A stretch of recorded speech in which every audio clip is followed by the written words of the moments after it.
do you like building vehicles that have a lot of wheels, but you hate building the suspension for each and every one of these wheels?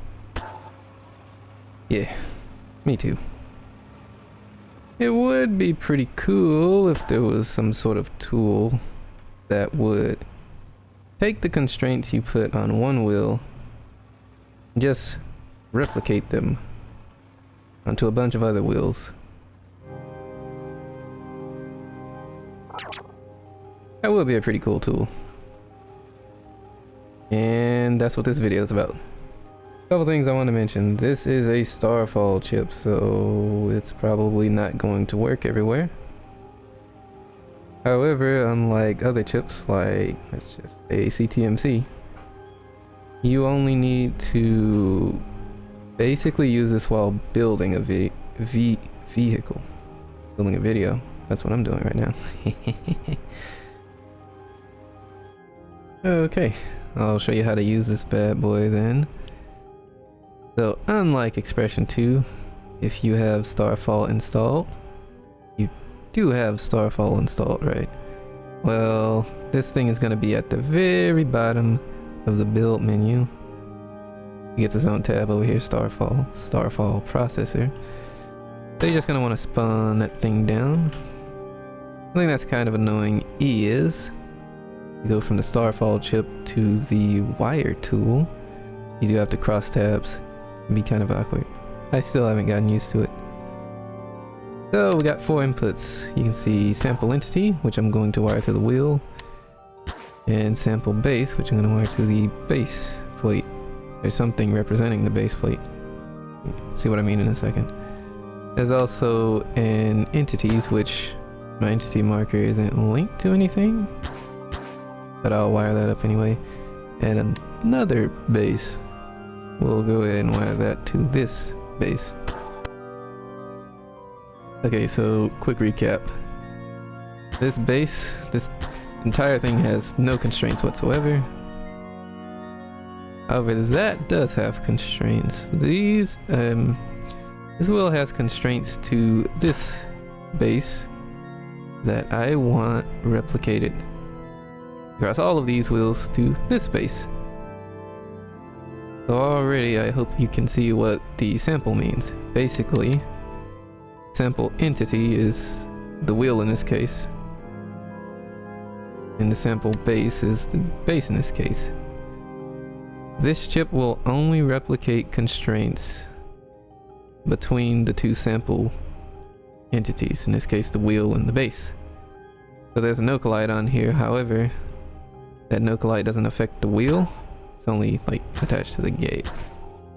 So replicating constraints is done using an entity marker, or advanced entity marker actually, so there's an array of all of your wheels.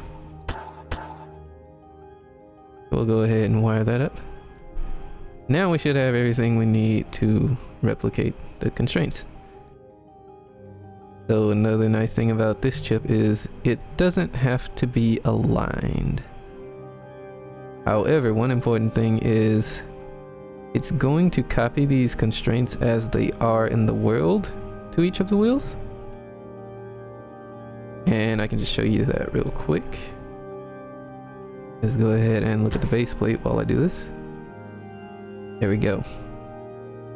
You can see it just sort of looks at the position of the wheel and just duplicates that for every wheel. And all the constraints connection points are offset relative to the wheel. I can actually show this in some perhaps a little bit better. So if I turn this whole thing around, you can see all the constraints are backwards now because this thing is facing backwards. So the orientation only affects the positions of the constraints, but generally speaking, if that works, then these will work. There are 6 constraints that are supported. You can see 4 that are here. So we have rope, elastic, and advanced ball socket. We also have ball socket and welds. And yeah, we can go ahead and unfreeze this again to show you it does work. There you go. And it's just a typical suspension setup. So I have my ropes that define the path of movement. I have my elastic for resistance, and I have the ball socket to keep it upright relative to the chassis, but it can still rotate. Being able to copy constraints is very nice. I wanted to show you something else. Now, I don't have too many of these lying around. So everything on my little... I'm just going to refer to this as almost like a suspension pattern. Everything is actually parented to the gate, so I'm free to rotate this however I want.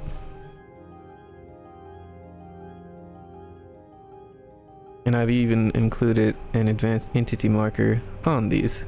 So what I'm getting at is, let's say I wanted to make a bogey structure for my wheels. It's not going to be a true bogey because the wheels aren't going to be interconnected, but you can see this assembly faces backwards, that assembly faces forwards.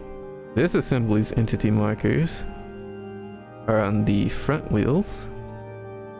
This assembly's entity marker points to the back wheels. You can probably see what I'm getting at. Alright, so let's do the front first. So we'll go ahead and wire up the entities. Actually see it happen live because that's always satisfying. I'm sorry, those are the back wheels. I should have swapped positions with those, but same effect. So you can see we have suspension on half of our wheels now. Let's do the back wheels, shall we? Always remember to unwire everything here, except for the base, that can stay.